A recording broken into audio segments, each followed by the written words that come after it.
سلام دعني هاولي كبرات ቤተሰብ ደደቢት ሚድያ ከምኡውን ተኸታተልቲ መደብ ካባኹም ናባኹም ሓፂር መልእኽቲ ከም ትኩሉ ግዜ ንገብሮ ሒዝና መፂና ኣለና ናይ ሎሚ መልእኽትና ኣብ መረብ ኣለኹ ኢሉ ስታሊን ገብረስላሴ መልእኽቲ ሕሊፉ ኣሎ እታ መልእኽቱ ክንትንትና ኢና ክብል ከለኹ ኣታሒዝና መረብ እንታይ ኣጋጢምዎ ባዕሉ እውን ዝለጠፎ ብውሽጡ እውን ዝረኸብናዮ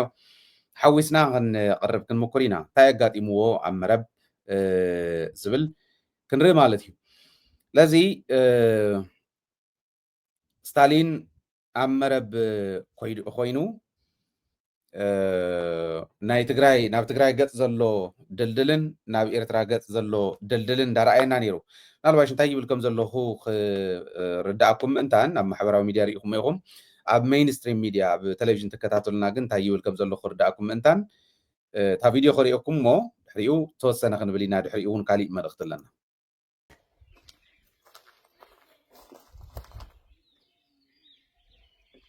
أبدو بالله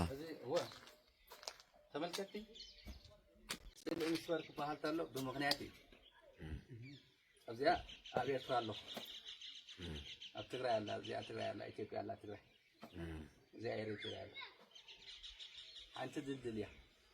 أنت دلدل لك أنت دلدل زي حالي أنت قولي لين دلدل يخونه سال لين كنت دلدل زقطة معين سأز حلف مكينة زحلف زين فوق ذا دلدل نبرة يتفاوضن مكينة يتحلفن ቁም ነገር አይተፋውነን ሀገር ዝፈውን ጦርዝህነቱን በሓደ ገጽ ስለተጨብጨብካ በሓደ ገጽ ስለሰራሕካ ይፈውን ብክልት ዛድል እዚኣ ናይ ክልል ናይ ዘፍተ ህዝቢ መግለፂ ፊያ ያንያ ወዩ ናይ ሉዓላውነት ጉዳይ ኮይኑ ናውዚ ስለዘይንቸግር እምበር እዚኣ ትግራይ ዛራያ እዚኣ ካብያ ጀሚራ ኤሪትሪያ ዛድል እዚኣ ናይ ኩል ናይ ሓባርያ زي خبر ساعة يزبر أكاد اليوم زازل زي بعده تخوض راح تخوض معك خبنا جزء ولا إمن تخوض أنت إيش راح تخوض برد تخوض حسين تخوض زي أول خبر ساعة زي راح تقوم تلاون يا واقع ولا مالك خبنا جزء ولا لكن زي تحاول نجم زادل زي أول رجل يهلوا سبي حال فلا نبرة حال حامل سبي حال فلا سبب تانية كيلو كده أنا ولا ستي أو نعرف ستي حزن بصحة يبصر كم نجار يهلوا نوين أول نسرح حبيبنا نسرح حلو أول يبص نجبر نبلوي بمخنيات أول دو ينفس جبر خسيرة يخسر أول دو أبدي الله خسر يقول تمام ياكل ذا قال ذات الدنيا كفت الله جغرافيا تاريخ هاي زين كفت زين أنا يتقرأ مريت ينزلوا حكي أنا يتقرأ مريت ينزلوا أي فوت أنا أبي كم زلوا أي فوت أنت قرأوا يلوا كم معرض اللو زي متى كم معرض اللو نبتي يفادو كم كفتي كوي فالت على نبعت كفتي فالت على كفتي كوابرة سبات كوابرة كادو دك سبات كندي كندي سبات كوابرة كادو نو يومو أما العالم كيكم زود كفتي وزن اللهم تجارو كارثاوان زعوان تانو الحمد لله ركب كنت هزلو خبها كله بزاد الدزي آيات تمثل سيمبولايز تقبل زاد الدزي آيات مرب دلدل حانت تزيدك إفاتا دلدل يتخول حانت تفرسا حانت بينات طويتود حانت لخيت فرس حانت حق عايزة تخول مالتي مو أبنة هاويو أبس مرات العينا هنا بنوقو مزينا بزي تاي مسل سرقات منقطع تاي مسل سورة عدو بعدد دوار ومن دفرة عدو خنا غيرنا وزمتنا هنا بنقول كنا تعرفنا علىنا مساحات ممكن كنينا مساحات كنينا يوهانا دما يوهانا إتراوان بسالة 4 فعلنا كنا تبع بساعكم ما كنا حملكم دالي يعني صبو ذاتريوا ዘለኹም ቦርደር ተኣምር እንዲ ምኒልክ ዝበሃል ሓደ ባንዳ ህዝቢ ትግራይ እንተሓቢሩ ብሰሜንን ብደቡብን ዘሎ ዝነበረ በቲ ግዜ እንተሓቢሩ سلطان نعوم سلا زقبا تخيلتون مسأم سلا زلو كشنفون يخول يوم كسعرون يخول يوم يلو زي سرحة بوردر يا تستالين زنهلا تري وارد لهم تادمبر ما أنم سب ناوزي كي يحلف ناوزيون كي يحلف تواهيلو نعسران قالن عمتات تعصعصينا لاز نبرنا بوردر زيا قرميم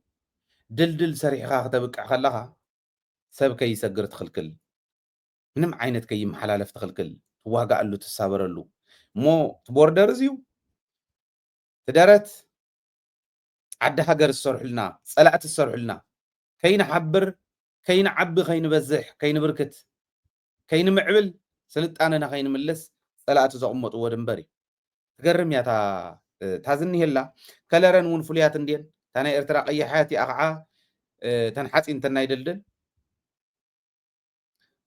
بوزينا بقر تأساسيرنا نيرنا كابزي أخي نحلف إنا تخلقلنا نيرنا اتو أما أخلنا صلعت الصرح ودلدل تدلدل زي خي مسلكم أما أخلنا صلعت الصرح مندقنا يصلئي تكع خنتو كريستوس مصيو تمندق ناي أمونغو سبن فتاريون سريحو زنبره سيطان كريستوس زفرسو قنوع زحسب ود حزبي أمونغو خلتيو حزب زلو فلالاي كفتح بزغل منقد خمص ناي قدني مرحي إرترا يخون مرح تقرا يخون كاب كلتيو حديو تخونا كاب كلتيو تزي كونا كاب كلتيو أب حديو كركب خللو مالتي نزيو حزي تازنيها تاني إرترا وانتو مصوم زلا ود ككلاخلو احنا وانت هتمصنا زلا كنكلاخليلنا نغبر رخب خون يبلن زولا هايله نزي سنداو زخونه نحنا كم تغارو مسغرو ابتنا سلام كنفطر ابن نخدو ابن نغبر غعزو مانم كخلكلنا يخل حق منغستاو مسلي انا سمو حق انداماخركو نيره اندحاتتكو نيره الله دي زخلكل سلام كفطر زلو امونغو تግራይን ኤርትራኒ امونغو تግራይን ሱዳንኒ أوش تعدن تقولينو أمونغو تقرأين عفارن تقرأين أمحران داول كام خارج قالي سلست تقرأي ناي وش سلام كتحلوه تغل مسقروا وتازل سلام كتحلوه تغل بناي أبي أحمد بارخوته يكون تحقق من قصتهم أيبلن دكتور إبراهيم وندا قالت أنير نحنا سلام ناخن حلو نايمان بارخوته يدلينان مسقروا بتنا خن الراغب نايمان بارخوته يدلينان يبلنيو أنا زبلو ما نما يقدرنان إلنا حق منقصتاو مسلنا إلنا حق منقص مسارات غيرنا نعو آمنا أمونغو إيرتران تقراين زقبر رخبي حق منقصتاو مسلنا سلازغونا إلنا نقرفو يكونن نحنا ون ندالولو نسمون يدالولو نحنا ون نأمنلو نسمون يأمنلو لذي تكالاو زغونا ركب نقبر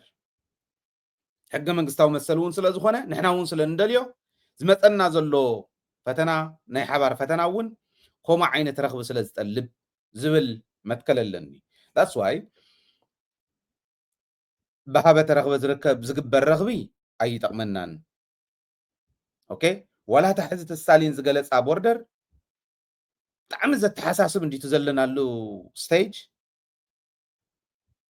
ولا نسخوينو ون تكالاو زي كون انت خوين ترخبنا تقمي يولن تاتمت زلا فتنا مستملسة ندعلا انهم نبهال نخوينا ترقم يولن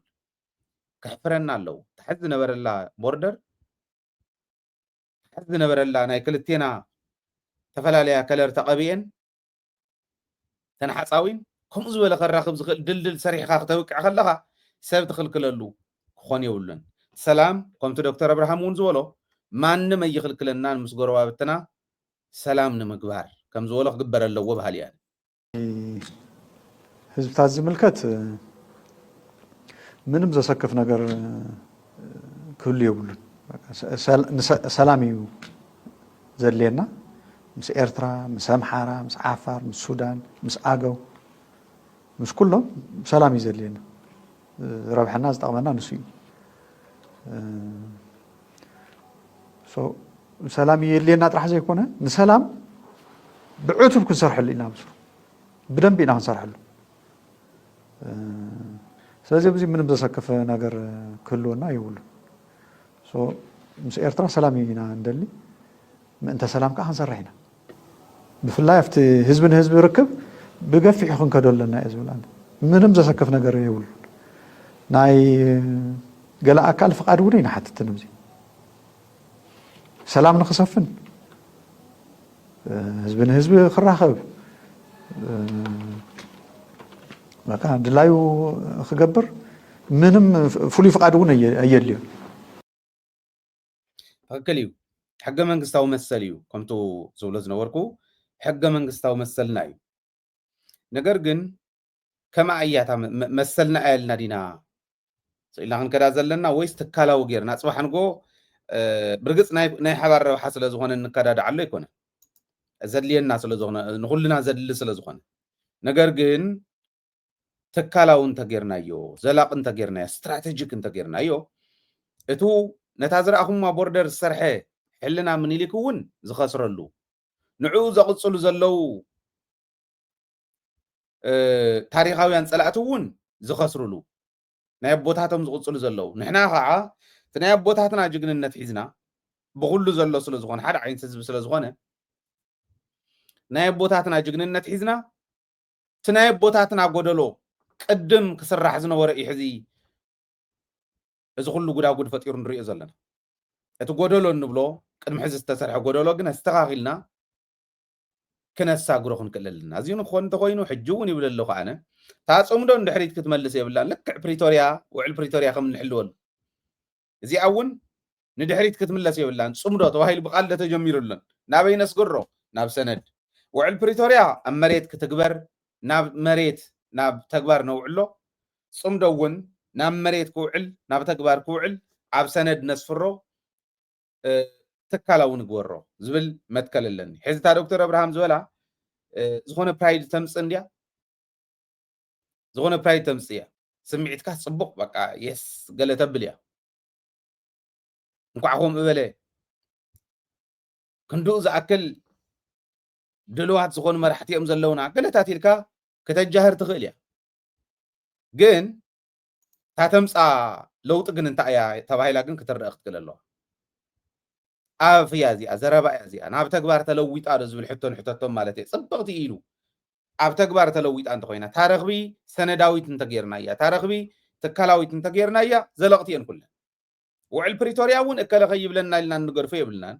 ቀፍዲድና ንሓዝ ሓድነትና ፅኒዕና ንሕተት ለዘን መሬት ይተግበር እዛ ፅምዶ እውን ናብ መሬት ክትግበር ምእንታን ናብ ሰነድ ትምፃእ እዚኦም እዮም ቶም ዘድልዩና ንምንታይ ሰላም ፈጠርኩም ንምንታይ ብውዕል ሰላም ተፈራረምኩም ንምንታይ ምስ ኤርትራውያን ተዓረቕኩም ኢሎም ዘምፁልና ነገር የለን ለዚ ምስተውዓል ዝተመልኦ መንገዲ ክንከይድ ኣለና ዝብል እምነት እዩ ዘለኒ ከመይ ኢሎም ስታሊን ከምዚ ኸይዱ ተባሂሉ ብርሃነ ኸይዱ ተባሂሉ ኣብ ዛላንበሳ ኸይድያ ቃለ ምሕተት ገይሩ ምስ ኣወል ተባሂሉ ክንደይ ኣውያት ከም ዝነበረ ተስታውስዎ እዮም ስታሊን ከይዱ ምስ ተባሃለ እውን ኢሎም እንታይ ኢትኩም ክበሃሉ ከለው ዝመልስዎ ነገር የብሎም እንታይ ኢትኩም እንተኢልናዮ እንታይ እዮም ክምልሱ በዓል እዚኦም ንኣብነት ሰማችሁ ጉድ ጉዲ ንዑ ዘረፉን ገደሉን ሲላቸው የነበሩ የሻዕቢያ ወታደሮችን ሄዶ ሰላም ሊላቸው እንኳን ጨበጣችሁ ልትላቸው ነው እንጨብጣታለን እንዳልነው ልጨብጣት እንዳልነው ገርሞኛል ስታሊን እንጨብጣታለን እንዳልነው ትግራይ እንደዚህ እንጨብጣታለን ዝብል ዝነበረ ሓደ ሽፍታ ንዑ እዩ ዘልዕ ዘሎ እንጨብጣታለን እንዳልነው ይብለሎ አዎ እንዳላችሁት እነሱም እንደዛ አድርገዋል ግን ሕዚ ሰላም ስለዘድል ምስ አብይ አሕመድ እኮ ተዓሪቅና ዶ ምስ አብይ አሕመድ እኮ ዓርቅ እንዳበልና እንዳኸዳና ምስ ኤርትራ ክንኣብድኣ ዝብል በደንብ ክንገሮ ክእል ኣለዎ ንኾን በጣም ደንቆኛል ስታሊን አስመራ ገባ ክቡራትና ክቡራን ወዳጆች ሌላው ህዋቶች ወደ ምንድነው የኔ ታይፕ ግድፈት ደግሞ ህዋቶች ወደ ኤርትራ እየኮበለሉ ነው በነገራችን ላይ ስታሊን ብቻ ሳይሆን ቀላል በማይባል ደረጃ ደጃፉ ላይ የቆሙ በጣም በርካታ የኤርትራ ማነው የትግራይ ክልል ባለስልጣን የነበሩ ሰዎች አሉ ስለነሱም ሰሞኑንም በተወሰነ ደረጃ አውርተናል፣ ግን ዛሬም ትንሽ ጨመር እናደርጋለን። ምናልባትም የነ ስታሊን ወደዛ መሄድ ደግሞ የበለጠ ነገሩን በደንብ የሚያበራ በደንብ የሚገልጽ ነገር ሆኖ አግኝተነዋል ማለት ነው። ምክንያቱም እስካሁን ድረስ በጭምጭምታ በጉምጉምታ ሲባል ነበረ። አሁን ግን በጣም በግልጹ ህወሓቶችና ሻቢያዎች አብረው ለአሚን እንግዲህ ለመስራት ለማለት ይቸግረኛል እውነቱን ለመናገር አብረው ለሀገር ለማፍረስ በጣም ንዕኦም ከምዚ ዝርድኦም ሓቢሮም በቃ ንሕና ተሓቢርናስ ሃገር ለማፍረስ እዮም ዝብልዎ ንሶም ምስኦም ተሓቢሮም ግን ሃገር ለመገንባት ባሕሪ ወሪሩ ከምፅእ ኤርትራውያን ከጥፍእ ምስኦም ኮይኑ ግን መጀመርያ ቅድሚ ኤርትራውያን ምጥፍኡ ንትግራይ ከጥፍእ ክኸድ ከሎ ሃገር መገንባት እዩ ትግራዋይ ንኸይጠፍእ ምስ ዝመስልዎም ሰሓቱ ክዕረቕ ከሎ ግን ሃገር ማፍረስ እዩ ስዮም ዝብሉ ንሶም ነዚ ነቂሕና ኣሎ ክንከይድ ክንክእል ኣለና ንዕኦም ማለት ሕዚ ስታሊን ከይዱ ስታሊን ምኻዱ ትኽክል ድ ትኽክል ኣይኮነን እኳ ኢልና እንታይ ገምገምና ገሌና ንራገም ገሌና ንንጭብጭብ ኢና ኒና እንታይ እዩ ምኻዱ ጥቕሙ እንታይ እዩ ምኻዱ ጉድኣቱ ኢልና ትምኻዱ ዝረብሓና እዚ እዩ ምኻዱ ዝጎድኣና እዚ እዩ ነተን ጉድኣት እንቕንሰሉ መንገዲ ከዓ እዚ ኢልና ትምኻዱ ዝጠቕመና ጥቕሚ ተጠቒምና እቲ ምኻዱ ዝጎድኣና ጉድኣት ሓቢርና ኣስተኻኺልና ንቅድሚት ክንሳገር ይግባእ እንድሕር ሃልይዎ ጉድኣት እዚ ነናይ ማለት ተፈላለየ ርድኢት ክህልወና እንዲኹልና ሓደ ዓይነት ኣይኮነን ዋላ እቶም ባንዳታት ከይዶም እኒ ኣዲስ ኣበባ ከይዶም ዘለዉ እውን ብከምዚ እንተዝሓስቡ ይሕሾም ባህሊ እያ ከምዚ እንተዝርድእዎ ፅቡቕ ነይሩ ስታሊን ከይዱ ኣሎ ኦረዲ ክትመልስዎ ይትኽእሉን ሕዚ ከይዱ ኣሎ እታ ምኻዱ እቲ ጎዳእና ጉድኣት እንተሃልያ ንሳ ነስተኻኽላ እሞ ንጠቐመሉ እቲ ኦፖርቹኒቲ ምባል ነውሪ የብሉን ወሰኒ ሒዝካ ምኻድ ንዓደይ ይጠቅም ንህዝበይ ይጠቅም ናይ ግሊ ኢጎ ኣብ ዘብፅሓና ነገር የለን ተመሊስና እዚኣ ሕዚ ኣመዓራሪና ታዘላ ኣጋጣሚ ተጠቒምና ህዝብና ነድሕነሉ ዓድና ንምስርተሉ ሃገረ ትግራይ ትበሃል እትምስረተሉ ኸይዲ ኢና ክነጣጥሕ ዘለና ዝብል እምነት ኣለኒ እምበር ስታሊን ኣትዩ ኦረዲ ክትምልስዎ ይትኽእሉን ስርሑ ይሰርሕ ኣሎ ከምዚ ዝረኣኹሞ ሕዚ ተን ክሰርሐን ዝግበአን ይሰርሕ ኣሎ ዝብል እምነት ኣለኒ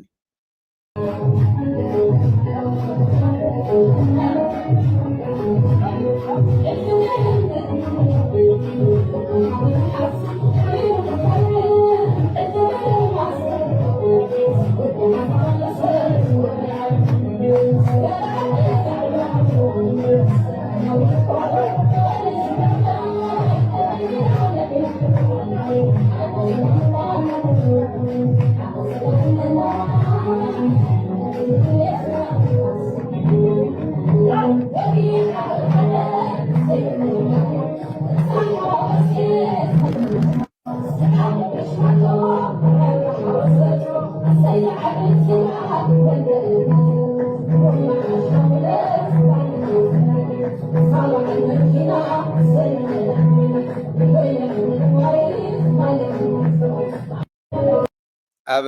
ኣፍታ ስዕስዒቱ እኳ ክንግምግሞ ኢና ንስታሊን ካሊእ እውን ሓደ ትግራዋይ እኒሄ ናትናኤል ኣስመላሽ ይበሃል መስለኒ ኣብኡ ከም ዝረኣኹሞ ስለዚ ስታሊን በይኑ ኣይኮነን ናትናኤል ኣስመላሽ እውን ኣትዩ እኒሄ ምስ ወፁ ክንሓቶም ኢና ተጋጢምዎም ከኣቱ ክወፁ ኣብ ኤርትራ ዘለዎም ገምጋም ሓፈሻዊ ርዲኢቶም ክንሓቶም ኢና ኣትዮም ኣብ ዘለውሉ እዋን ግን ታምእታዎም እንታይ ኢና ክንርባሓላ ዘለና ቃለ ምሕተት ግበረሎም ዘለዎም እውን ትማሊ ኢለኩም እየ ስደዱልና ሕቶ ኣነ ተንሰደድኩምለይ ንስታሊን ሰዲደሉ ኣለኹ ካልኦት እውን ትሰዱለይ ክሰደሉ እየ ንናትናኤል እንተኮይኑ እውን ንናትናኤል ክንሰደሉ ንኽእል ኢና ስለዚ ኣትዮም ክሓትዎ ዘለዎም ሓቲቶም ክረዳድእዎ ዘለዎም ማለት ማቹርድ ዝኾኑ ሰባት እዮም ስለ ህዝቦም ዝቃለስ ዘለዉ ሰባት እዮም ነናይ ባዕሎም ጥንካረን ነናይ ባዕሎም ጎደሎን ክህልዎም ይኸውን ሰባት ስለ ዝኾኑ ግን እዚኣ እዛ ኦፖርቹኒቲ እዚኣ ክንጥቀመላ ኣለና ፍጹም ሓቢርና ክንጠፍኣሉ ንኽእለሉ ግዜ ሓሊሞም ክመፁ ከለዉ ተስፋሕፋሕቲ ንኸይንጠፍእ ክንሓስብ ዘይንኽእል ኮይና እንተተረኺብና ብጣዕሚ ሸጋሪ እዩ ዝኾን ንዓና ይፈልጡ እኮ እዮም ክፅግመና ከሎ ናይ መወዳእታ መድሕን ሕብረትና ምዃኑ ፈልጥዎ እዮም ናብ ፈተና እንተኣቲናስ ናይ መወዳእታ መድሕና ሕብረትና ምዃኑ ይርድእዎ ተዝገርም ንሱ ኤርትራና ትግራይ አንድ ላይ ቢመጡ ነው የሚያሸንፉን ይብሉ ኤርትራና ትግራይ አንድ ላይ ቢሆኑ ኑሮ አልቆልን ነበር ይብሉ ክጽግሞም ከሎ እኮ ኤርትራን ትግራይን ሓቢሮም ክኾኑ እኮ እዮም ይብሉ ዘይብልዎ ነገር የለን ንኣብነት ትማልውን ከም ዘርአኹም የአስመራ የኤርትራ ትግሬና የትግራይ ትግሬ የሆነ ቀን ሲጨንቃቸው አንድ እንደሚሆን አታውቅም እንዴ? አሁንም አንድ ናቸው እንዴ? ያማል እዚኣ ታናይ ጸላእትና ሕልሚ እዚኣ ጃሉድ ሓደ አርቲስት እዩ ትማልውን ከም ዝበልክዎ ጃሉድ ይዝበሃል ንሶ ይኮነ ዝብል ዘለኹ እዚ ሕዚ ትዝበሃልን ትዝ እንዳተምሃሮ ዝመፀ እንዳቀሰሞ ዝመፀ እዩ ዝነግረና ዘሎ ንሕና ክፀግመና ከሎ ጥራሕ ዲና ሓደ ክንኮን ዝግባአና እዚ እዩ ስታሊን ኣብ መረብ ከይዲ ዝገጠሞ ሪኢኹም ኢኹም ኣብ መረብ ከይዲ ዝገጠሞ ህፃን ቆልዓ ከፍቲ ትመልስ ብትግራይ ገጽ በቲ ሓደ ገጽ ኤርትራውያን ኣለዉ በቲ ሓደ ገጽ ተጋሩ እኒአው መረብ መላሽ ኢሉ ምኒልክ ብዝሓንፀፀልና ብሕንፃፅ ምኒልክ እንዳተመራሕና እንነብር ምዃንና ግን ይሕዝ ታነ ስታሊን ዝገጠሞ ተፍታ መድረክ ንሳፍቲ ዓንተ ወይ ዝረአኹማ ኣይተሕዝንን ካብዚኣ መለሽ ትግራይ ካብዚኣ መለሽ ኤርትራ ኢሉስ ንትግራይ ብክልተ ስንጥ ቀቢሉ ምኒልክ ዘለዓለምና እንዳተናኸስና ክንነብር ዘይኮናዮ ሽም ሂቡ ንክልቴና እናናቆረና እስካዕ ዝዓለት እዚኣ መፅዩ ልቢ ክንገብር ይግባእ ዝብል እንብለሉ ግዜ መፅዩሉ ሕዚ እሞ ብደንቢ ክንጥቀመሉ ክንክእል ኣለና ኩልና ኢና ክንሰርሓሉ ዘለና ማንም ሕልፊ ትወፅሖ ትግራዋይነት የለ ንማንም ሕልፊ ትወፅሖ ኤርትራውነት የለ ስለንርባሓሉ ኩልና ግን ክንወስዶ ኣለና ንቅድሚት ነገር ግን እዚ ክንብል ከለና ኤርትራ ኣብ ትግራይ ዝፈፀመቶ ተዳፊኑ ይትረፍ ማለት ኣይኮነ ትግራይ እውን ኣብ ኤርትራ በዲላ እንተኮይና ብመጠና ትሕተት ኣብ ትግራይ ዝተፈፀመ በደል ግን መዕቀኒ ዘይብሉ ስለ ዝኾነ ከመይ ዝከሓስ ዝብል ናብ ሰነድ ይሳገር ክብል ከለኹ እዚ ናብ ሰነድ ተተሳጊሩ እንታይ እዩ ዝፀገሙ ጥቕሚ ይመስለኩም ሕዚ ሓደ ዝሓስቦ ሰነድ ክበሃል ከሎ ኦኬ ሞብ ሰነድ ተሰፊሩ ዳኣ ተሓተት እንዲና ከምዚ ከይንኾን ከይንጉዳእ ገለታት ኩሉ እዮም ኤርትራውያን ኣብ ሰነድ ምስፋሩ ንዕኡ ዝምጥን መልሲ ንክትህበሉ እሞ ዘላቂ ዝኾነ ርክብ ንክትገብር እዩ ዝጠቕመካ ለዚ ዘላቂ ዝኾነ ረኽቢ ክህልወና እንተኮይኑ ዘላቂ ብዝኾነ መንገዲ ክንተሓባበር ክንተሓጋገዝ ክንደጋገፍ እንተኮይንና ክንዓቢ እንተኮይንና ተደሊና ሓደ ንኾን ሽግር የለን ጠቕመና እንተኮይኑ ይጠቕመና እውን እዩ እንተዘይኮይኑ ተደጋገፍቲ ሃገራት ኮይነን ትኸይደን ሰላመን ዝሕልዋ ኣብ መንጎን ምንም ፀገም ዘይብለን ነቲ ሓንቲ ፀገም ክገጥማ ከሎ እቲ ሓንቲ ትረድኣ ነቲ ሓንቲ ፀገም ክገጥማ ከሎ እቲ ሓንቲ ትረድኣ ዓይነት ዘራያትን ናይ ሕድሕደን ኮይነን ክዘልቃ ግን ናይ ግድን ይኸውን ማለት እዩ እዚ እንተዘይጌርና ህልውናና እንታይ ዓይነት ፈተና ክገጥሞ ከም ዝኽእል ብተግባር ርኢና ኢና ናይ ርሑቕ ኣይኮነን ትማሊ እዩ ነንባዕልና ክንናኸስ ከለና ኣብ መንጎ ንሕና ክንጠፍኣሎም ዝደልዩ ፀላእቲ እንታይ ይገብሩ ዝብል ብተግባር ርኢና ኢና ዝብል እምነት እዩ ዘለኒ ለዚ ታን ስታሊን ዝገጠመቶ ኣነ ብጣዕሚ እያ ሓዚነ እታ ቆልዓ ክትመልስ ከፍቲ ክትመልስ ገለ ክሪኣ ከለኹ ምምላሳ ፀገም ኮይኑ ኣይኮነን ኦልሬዲ ብኡ ክኸዳ እንተ ነይርወን ክትመልሰን እያ እምበር እንታይ ደኣ እሞ ክትገብር ግን ኣብቲ ቦርደር ንሱ ኮይኖም ድዮም ከፍቲ ጨዊ ነይሮም ሻዕብያ እንትበሃል እንተሎ ቆልዒ ጨዊ ነይሮም ሻዕብያ እንትበሃል እንተሎ ናብኡ ዝወረደ ሓቶም ደቂ ሓቶም እዮም ዝጨዊ ነይሮም ጓና መሲልና ኣሕዋት እንዳሃለና ነንባዕልና እናተደጋገፍና ኣብ ክንዲ ምኻድ ነንባዕልና እንዳተናኸስና ኣደዳ ፀላኢ ተሓጓስ ፀላኢ ኮይና ከም ፀናሕና ንዝሓስብ ንዝርድኦ ሰብ ብጣዕሚ ዝሕዝን ናልባሽ ምስ ወፁ ቃለ ምሕተት ክንገብረሎም ኢና ኣብዚዩ ኣብ ደደቢት ናትናኤል እውን ኣይ ቲንክ ናትናኤል ኣስመላሽ እዩ ዝበሃል ንዑ እውን ስታሊን እውን ቃለ ምሕተት ክገብረሎም እየ ኣይ ሆፕ ክውና እዮም ዕደል ዝብል እምነት ኣለኒ እንታይ ገጢምዎም ዝብል ኣነ ብዙሕ ነገራት ሪኦም ከም ዝመፁ ኣይጠራጠርን ለዚ በቢ ዘለናዮ ኮይንና እታ ዝኒሃ ተጀሚራ ዘላ ንክትቅፅል ኩልና ክንሰርሕ ክንክእል ኣለና ዝብል ከቅርብ ደልየ ሰላም ምሳኹም ሰላም ንዓወትን ከዓ ምስ ጅግና ህዝብና ክኾን ትምኒተ እዩ